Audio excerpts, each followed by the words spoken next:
부산에 와보니까 두 가지가 저에게는 너무나 좋았습니다. 첫 번째, 우리 금정산 밑에서 아침에 잠을 자고 깨었더니 너무 공기가 맑아서 좋았습니다. 두 번째, 부산에 오니 우리 성도님들이 정말 세계 어느 곳에 있는 성도님들보다 기도를 열심히 하시는 모습을 보고 큰 은혜를 받았습니다.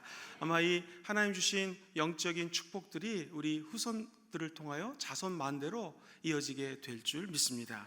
목회를 잘하시는 목사님들을 가만히 봤더니 목회를 잘하시는 목사님들을 보고 그대로 배워서 실천하는 것을 보게 됩니다.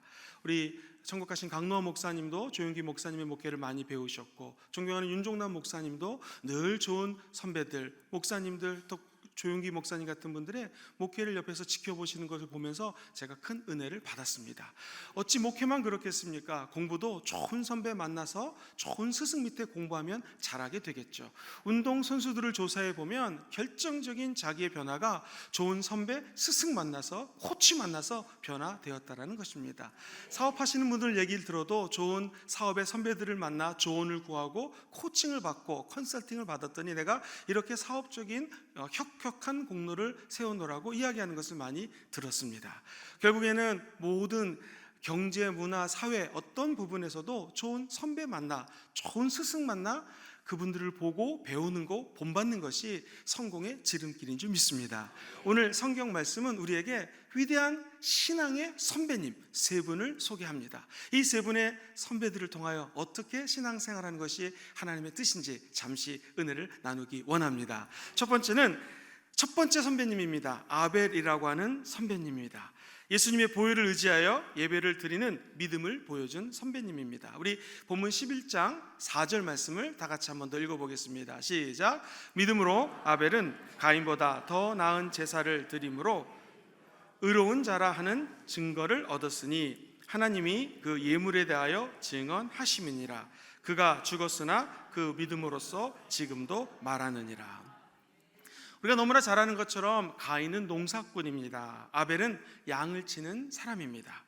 가인과 아벨에 관한 영화를 본 적이 있었는데요, 이 가인은 농사를 지었기 때문에 엄청나게 많이 고생을 해서 농사를 짓습니다. 비가 많이 오면 수로를 만들어서 물길을 만들기 위해서 그 우중에 밤에 나가서 혼자 열심히 일을 합니다. 또 너무나 비가 오지 않고 햇볕이 쨍쨍 찌면은 어떻게 해서든지 관계수로를 만들어 가지고 물을 대려고 노력을 합니다. 이렇게 정말 노심초사 밤새도록 매일매일 노력해서 힘써서 농사를 지었습니다. 그 수확물을 하나님께 드리려고 하니 아까운 마음이 들었습니다. 그래서 수확물을 걷어다가 주님께 드릴까 말까 드릴까 말까 하다가 드리자라고 드렸습니다. 한편 이 아벨이라고 하는 사람의 제사는 조금 틀렸습니다. 우리가 아는 것처럼 양을 치는 사람입니다. 목자로서 푸른 초장에다가 양들을 풀어놓고 하나님을 찬양했습니다. 그리고 하나님을 경배했습니다. 하나님을 노래하고 그분의 이름을 높이다가 양들을 돌봅니다. 그러다가 제사가 다가오면 칼로 그 양을 자르고 그것도 모자라서 피를 뿌리고 그리고 하나님 앞에 번제의 제단을 쌓습니다. 히브리어로 이 번제의 제단은 올라라고 하는 단어를 쓰는데요, 하나님 앞에 각을 뜨고 피를 흘리고 죄사함의 은총을 간구하는 마음으로 그 피를 하나님 앞에 흠양한다는 것이죠. 그 제사를 우리 하나님은 즐겨 받으셨습니다. 오늘 우리가 예배를 드리러 나왔습니다. 힘쓰고 애쓰고 노력해서 나왔습니다. 봉사하는 분도 있습니다. 헌신하는 분도 있습니다. 하나님께서 복을 허락하여 주실 것입니다. 그러나 더 중요한 것이 있습니다. 내가 애쓰고 힘쓰고 노력하고 내 열과 정성을 다하여 예배 드리는 것만큼 중요한 것이 무엇인가? 우리의 힘이 아닌 예수 그리스도의 보혈을 통하여 예배를 드려야 된다는 것입니다. 아벨의 신앙은 하나님 앞에 자기의 의지와 자기의 노력이 아닌 예수 그리스도의 보혈을 의지하여 하나님께 예배를 드렸다는 것입니다. 오늘 이 새벽에 이 아침에 나와 예배드리는 우리 모두는 하나님, 내 힘과 내 능력으로 아버지께 나가는 것이 아니라 오직 주께 나갈 수 있는 한 가지, 내가 성소에 들어갈 수 있는 담력을 얻은 한 가지, 예수 피 때문인지 믿습니다. 그 보혈의 공로로 나의 죄를 용서하시고 오늘도 하나님과의 감격적인 만남이 있게 도와주옵소서. 이런 마음으로 주께 나아가는 귀한 주일 되시기를 주의 이름으로 소망합니다. 결국 주님께서 원하시는 제사, 예배는 피의 제사입니다. 피의 예배입니다. 오늘도 보혈을 의지하여 하나님께 나아갈 때 하나님께서는 우리의 예배를 받으시고 우리 마음속에 있는 모든 소원들을 들어 응답하여 주실 줄 믿습니다. 보혈에는 죄사함의 권세가 있습니다. 한번 같이 해보실까요? 예수님 보혈에는 죄사함의 권세가 있습니다. 아담과 하와가 범죄했습니다. 그동안 보이지 않았던 자기의 부끄러운 부분이 범죄하자 보이기 시작합니다. 너무나 창피했습니다. 죄를 짓기 전에는 옷을 벗어도 부끄럽지 않은 하나님과의 하나된 부부와의 연합됨이 있었는데 죄를 짓고 나니 부끄러운 부분이 보였습니다. 얼른 무화과 나무를 가져다가 부끄러운 부분을 가렸습니다. 그런데 햇빛이 쨍쨍 치니까 그 무화과 나무 잎사귀들이 돌돌돌돌돌 말려가지고 다시 위로 올라갑니다. 또 부끄러운 부분이 보입니다. 이때 하나님은 창세기 3장 21절 이하에 보면은 얼른 가죽으로 옷을 만들어다가 아담과 하와에게 입혀주었습니다. 사랑하는 성도님들, 가죽으로 옷을 만들려면 먼저 동물을 잡아야 됩니다. 그리고 동물의 가죽을 벗기 위해선 피를 흘려야 됩니다. 내가 지은 죄 내 힘으로 가려봤자 다시 드러납니다. 그러나 예수 그리스도의 보혈로 영적인 옷을 갈아입게 되면 우리 주님이 부끄러운 부분을 감춰주시고 보호해주시고 용서해주십니다. 한 주 동안 세상에 살면서 나도 모르게 지은 죄, 세상에 찌들어있던 내 영혼의 답답함, 이 더러움 어찌 찢을 수가 있겠습니까? 내가 아무리 화장을 하고 내가 아무리 가린다 해도 다시 만천하에 드러날 수밖에 없겠죠. 오늘 이 아침에 나와 하나님께 영과 진리로 예배드리는 모든 성도님들은 예수 보혈의 옷을 입게 되기를 주의 이름으로 축원드립니다. 우리의 부끄러운 부분은 예수님이 희생하신 보혈의 피를 통해서만 가려질 수 있습니다. 히브리서 기자는 9장 22절에 이렇게 고백합니다. 우리 다 같이 한번 읽어보겠습니다. 시작. 율법을 따라 거의 모든 물건이 피로써 정결하게 되나니 피 흘림이 없은즉 죄사함이 없느니라. 할렐루야. 거꾸로 얘기하면 예수 그리스도의 피를 의지하시고 믿으십니까? 그러면 거기에 죄사함의 은혜가 있다라는 것입니다. 노르웨이에 가면은 큰 교회가 있습니다. 보통 예배당은 십자가가 올려 있어야 될 터인데 이 교회는 십자가가 없고 양의 형상을 한 마리 이렇게 만들어 가지고 높이 매달아 놨다라는 것입니다. 사람들이 궁금했습니다. 왜 십자가가 없고 양의 모습을 그려놨을까? 교회 이름도 양의 문 교회라고 이야기를 합니다. 관계자의 설명을 들어보니 아주 높은 교회당 예배당을 지었는데 그때 이제 인부들이 저 지붕 공사를 마무리하려고 이렇게 생긴 지붕에서 뚝딱뚝딱뚝딱 망치질을 하고 있었습니다. 그런데 이게 웬일입니까? 그만 그 인부가 발을 헛디뎌 가지고 쭉 미끄러져서 높은 데서 떨어집니다. 이제 죽을 수밖에 없겠죠. 그런데 이게 웬 은혜입니까? 많은 양들이 그 앞에 지나가다가 그 인부가 양 위에 떨어졌습니다. 그 양은 즉사했습니다. 그리고 사람이 살았다라는 거예요. 그때 사람들이 이야기합니다. 침례 요한의 고백처럼 보라 세상 죄를 짊어지고 가는 하나님의 어린 양 예수 그리스도라는 것이죠. 우리 성도님들께 질문을 드리겠습니다. 누가 미끄러졌습니까? 사람이 미끄러졌죠. 누가 자빠지고 쓰러집니까? 우리 인간이 늘 넘어지고 자빠지죠. 그러나 누가 대신 죽었습니까? 양이 죽었던 것처럼 우리의 모든 죄를 십자가에서 짊어지시고 돌아가신 예수 그리스도를 이 주일 아침에 찬양합니다. 그분의 보혈을 통하여 우리의 모든 죄를 사해 주신 그 예수 그리스도가 오늘도 우리 영혼 깊은 곳에 자리매김하게 될 줄 믿습니다. 이 교회의 양 되신 예수 그리스도, 그분의 보혈이 뚝뚝뚝뚝 흘러져서 우리가 지은 모든 죄들을 사함받는 은혜와 은총이 오늘 이 예배 가운데 함께하게 되기를 주의 이름으로 축원드립니다.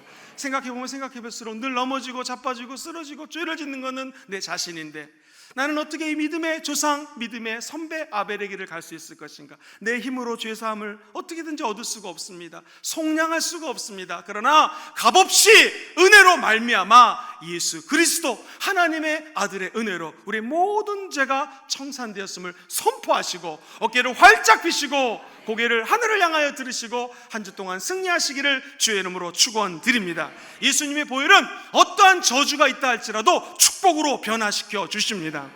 하루 7시간 기도하는 것으로 유명한 목사님이 계십니다. 그분은 퇴근하시면 잠시 주무시고 그냥 하루 7시간을 기도하는 것으로, 야간에 기도하는 것으로 유명합니다. 그분의 제가 간증을 책에서 읽었던 기억이 있습니다. 목사님도 키가 적고 사모님도 키가 작아서 아이들이 키가 작을 걸 늘 고민했습니다. 아들도 키가 작더래요. 그래서 그분의 기도 방법은 아들에게 머리에 손을 얹고 매일 기도했습니다. 예수의 피로, 예수의 볼로 키가 자랄지어다, 키가 자랄지어다. 매일 믿음으로 기도했습니다. 여기서 중요한 것은 믿음으로 기도를 해야 됩니다.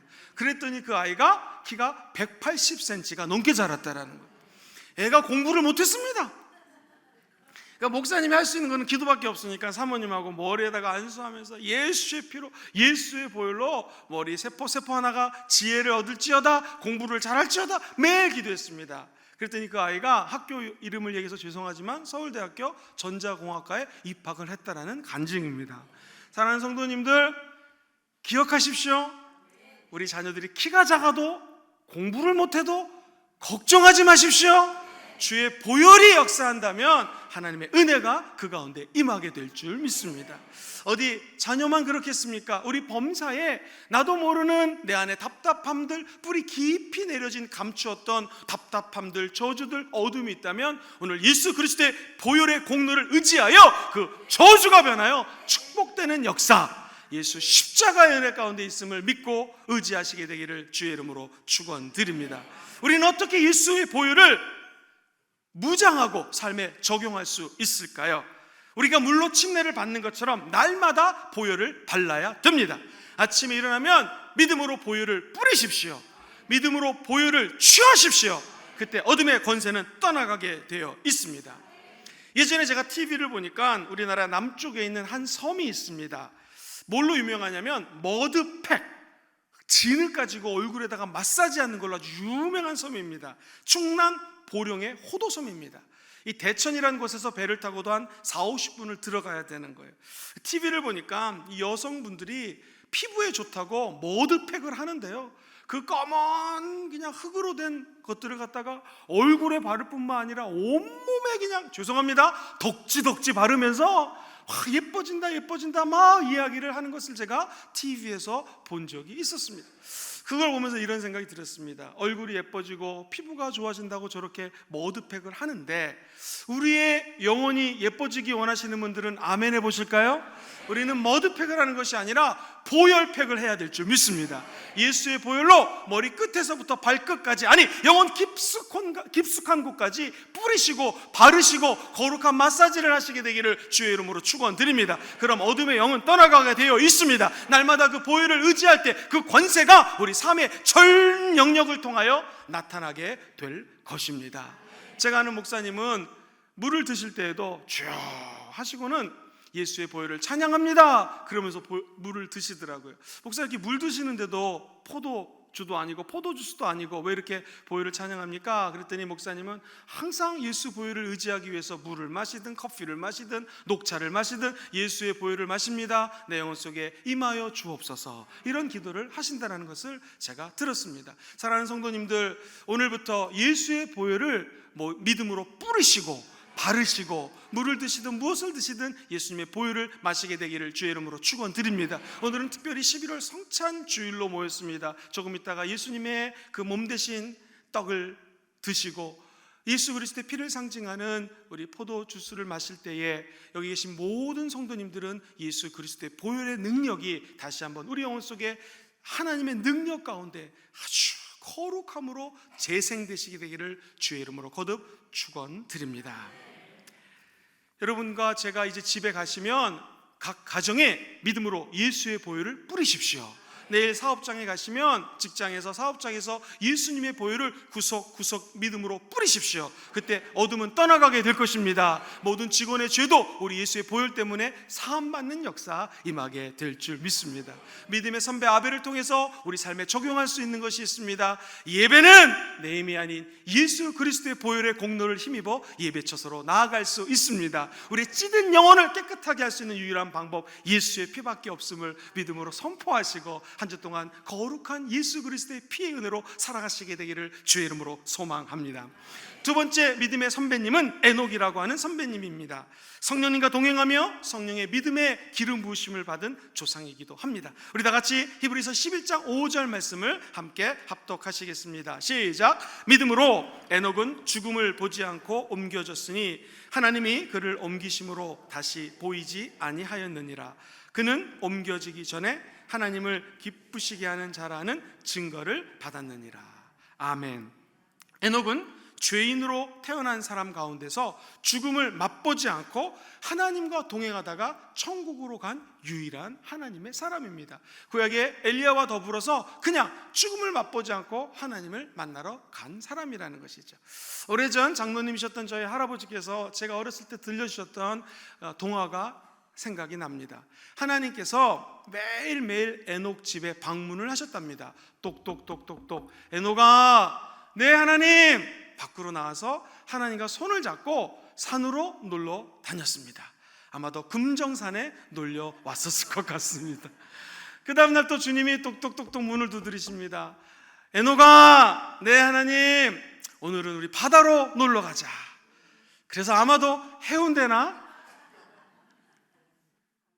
광안리나 이런 데로 놀러 갔겠죠.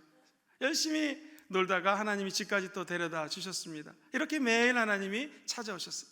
그날도 어김없이 주님이 와서 똑똑똑똑 노크를 하시고, 예, 에녹아, 하나님 네 하고 에녹이 나아갔습니다. 그날은 하나님이 너무나 마음이 기쁘셨는지 부산을 벗어나 서울로, 미국으로, 호주로, 영국으로 너무나 많이 에녹을 데리고 다니셨나 봅니다. 그러더니 이렇게 말씀하셨습니다. 에녹아, 오늘은 너무 멀리 왔구나. 오늘은 우리 집으로 가자. 쇽 하고 하늘나라로 올라갔다라는 그런 동화입니다. 아마 누가 만들었겠죠. 그러나 제 마음속에는 아직도 그 동화가 남겨져 있습니다. 아마도 저보다 연세 많으신 우리 장로님들 또 어르신들 여기 많이 계시는데, 우리도 이렇게 이 땅에서 열심히 하나님 일 하다가, 아니 정확히 얘기하면 성령님과 동행하다가 오늘 하나님이 또 부르시겠죠. 형근아, 오늘은 여기 가서 이 일을 하자. 오늘은 저기 가서 설교하자. 오늘은 이렇게 하나님과 동행하자. 그리고 주님이 어느 날 말씀하실 거예요. 70년 동안, 100년 동안, 110년 동안 나랑 같이 참 많이 동행 잘했다. 오늘은 우리 집으로 가자. 저 여러분들이 쏙 하늘나라로 다 올라가시게 되기를 주의 이름으로 축원드립니다. 우리가 신앙생활을 왜 하겠습니까? 이렇게 아침에 나와 예배드리고 일주일 동안 성령님과 동행하시다가 힘들고 넘어지고 쓰러지고 좌절할 때 또 수요예배 나와 기도하고, 금요철에 또 기도하고, 홈미팅으로 나와 기도하고, 날마다 주님을 만나는 성령과 동행하는 감격 속에 사시게 되기를 주의 이름으로 축원합니다. 우리가 에녹에게 배울 수 있는 것, 늘 성령님과 동행하는 것입니다. 창세기 기자는 5장에 보면 이렇게 에녹의 삶을 표현합니다. 그가 65세에 무들셀라라고 하는 아들을 낳았습니다. 그리고 300년간 하나님과 동행합니다. 자, 65세에 아이를 낳고 300년 동안 하나님과 동행했으면 총 몇 살을 살다가 천국에 간 겁니까? 365년을 살았습니다. 숫자가 아주 재밌습니다. 365년. 성령님은 목사님 어저께 열심히 동행했습니다. 제가 3년 전에 기도 열심히 해서 성령님과 함께 살았습니다. 죄송합니다만 정말 중요한 것은 성령님은 365일 동행해야 됩니다. 목사님 저 내일 금식 기도할 거예요. 좋죠. 그러나 성령님과의 동행은 오늘 이 자리에서 여기서 함께 하셔야 됩니다. 한 주 동안 다른 어떤 것보다도 에녹처럼 성령님과 동행하는 한 주를 살아가시게 되기를 주의 이름으로 축원드립니다. 그의 아들의 이름이 무두셀라라요. 성경에서 보면 가장 장수한 사람의 이름이 바로 이 무두셀라입니다. 969년을 살았습니다. 아마도 에녹의 성령과 동행하는 모습을 보고 그 아들이 자랐을 것입니다. 더 놀라운 것은 이 무두셀라고 하는 이름은 원래 하나님이 무두셀라가 죽고 나면 심판하리라 라는 뜻을 담고 있습니다. 그러나 우리 하나님은 무두셀라를 낳고 난 다음에 절대로 심판하지 않으셨습니다. 왜 그럴까요? 그의 아버지 에녹이 늘 하나님과 동행했기 때문입니다. 사랑하는 성도님들, 오늘 하나님과 동행하는 모습을 통하여 우리 자녀들이 복을 받게 되기를 주의 이름으로 축원드립니다. 969년이 지나자 이제 에녹도 죽고 많은 시간이 지났습니다. 사람들이 하나님을 잃어버리기 시작합니다. 하나님과의 감격 속에 빠졌던 예배의 축제의 감격을 잃기 시작합니다. 그때 하나님은 정확하게 에녹이 죽고 그 다음 해에 우리가 잘 아는 세상에 악이 관영하였더라, 창세기 6장에 가면 그때 세상을 심판하셨습니다. 이제 거의 마지막 때를 달려가고 있습니다. 악이 관영한 시대를 살고 있습니다. 이때 우리에게 필요한 것은 무엇입니까? 첫째, 성령님과 동행하셔야 됩니다. 두 번째, 하나님의 말씀을 부여잡고 끝까지 성령 안에서 그 말씀을 따라 믿음의 행보를 진군하십시오. 하나님께서는 한량없는 은혜와 축복을 허락하여 주실 것입니다.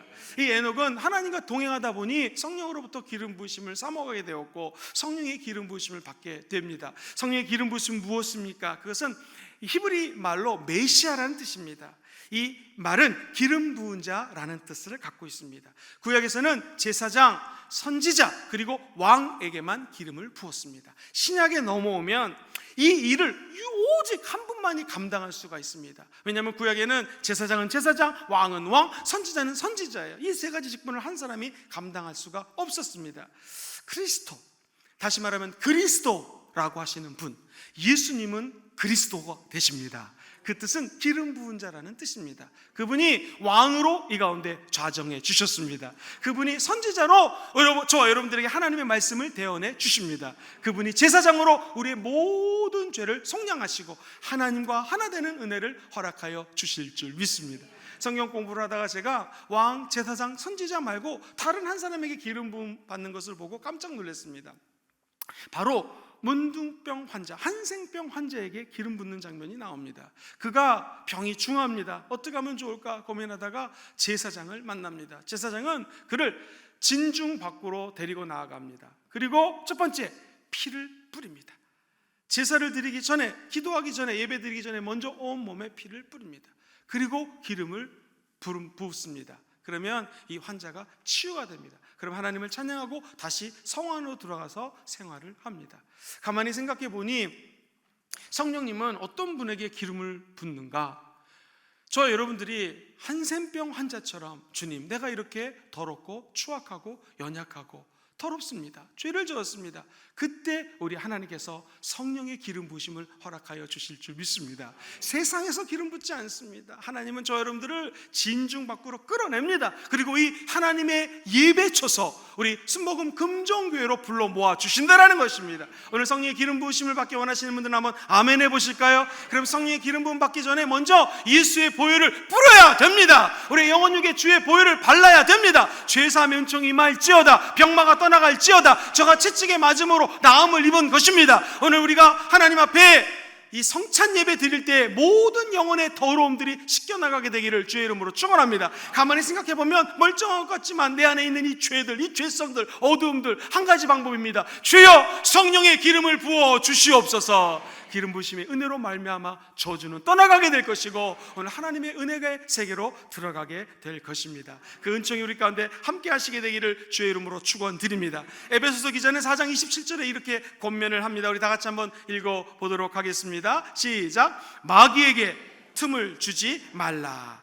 기름을 담는 그릇이 있습니다. 기름을 충만하게 받았어요. 그러나 구멍이 났습니다. 그러면 그 기름이 주르르 흐르게 됩니다. 성경은 오늘 우리에게 그렇기 때문에 마귀에게 틈을 주지 말라라는 것입니다. 작은 틈도 주면 안 됩니다. 청소년을 연구한 사람들의 이야기를 들어보니 스마트폰을 통하여 음란이 중독되고 또는 삶에서 술과 담배가 중독될 때 이야기를 들었습니다. 그러면 결코 처음부터 마귀가 많은 술을 먹이지 않습니다. 담배를 많이 피지 않습니다. 처음 담배를 피면 아이들이 어지럽다 그러고 술을 먹으면 막 머리가 핑핑 돈다고 합니다. 그러나 조금씩 틈을 주다 보면 자기도 모르게 음란한 세계로 들어가고 세상으로 들어가는 것입니다. 어찌 청소년만 그렇겠습니까? 우리도 마찬가지입니다. 오늘 예배 가운데 하나님의 아들 예수의 보혈이 넘치게 될 줄 믿습니다. 주의 기름 부으심이 임하게 될 것입니다. 그러나 나도 모르게 작은 구멍이 있다면, 작은 틈이 있다면 막으셔야 됩니다. 오늘 예수의 이름으로 그 틈들을 다 막는 역사 임하게 되기를 주의 이름으로 축원드립니다. 이것을 막을 수 있는 방법이 무엇입니까? 하나님의 말씀입니다.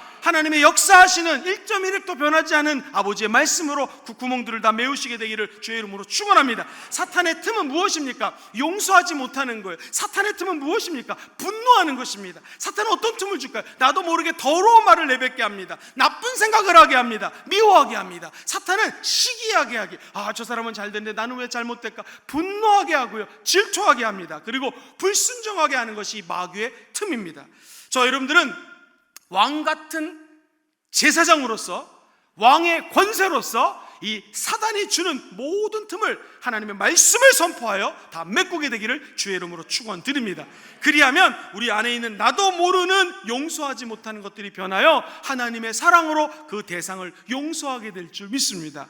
흔히들 용서는 아버지 내가 저 사람을 용서합니다, 큰 인심을 써서 저 사람을 용서합니다 하는 것 같지만, 사실 용서를 하지 않으면 내가 마귀의 틈에 갇히게 되고 내 영혼이 하나님과 멀어지게 됩니다. 어찌 말하면 그 미운 사람을 용서해야 되는 이유는 무엇입니까? 저 사람을 위해서 용서하는 것이 아니라 내 자신을 위해서 용서해야 되는 거예요.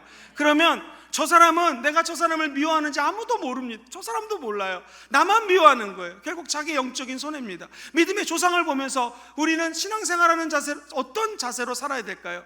그 미워하는 사람을 저 사람 때문이 아니라 내 자신을 위하여 용서하시게 되기를 주의 이름으로 축원합니다. 어떻게 가능합니까? 십자가에 못 박혀 돌아가신 예수님, 주여 저들의 죄를 용서하여 주옵소서.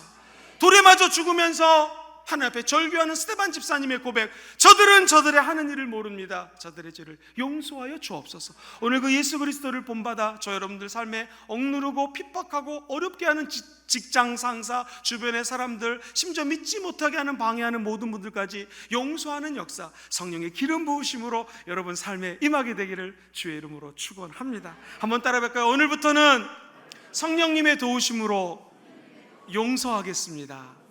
성찬을 대할 때마다 미워하는 모든 사람들이 우리 삶의 주변에서 떠나갈지어다. 성령이 임하시면 나도 모르게 해대는 더러운 말이 변하여 사람들을 칭찬하고 사랑하는 말로 변화되게 될 줄 믿습니다. 그렇게 화를 잘 내고 분노했던 것이 성령이 임하면 평안해지게 될 것입니다.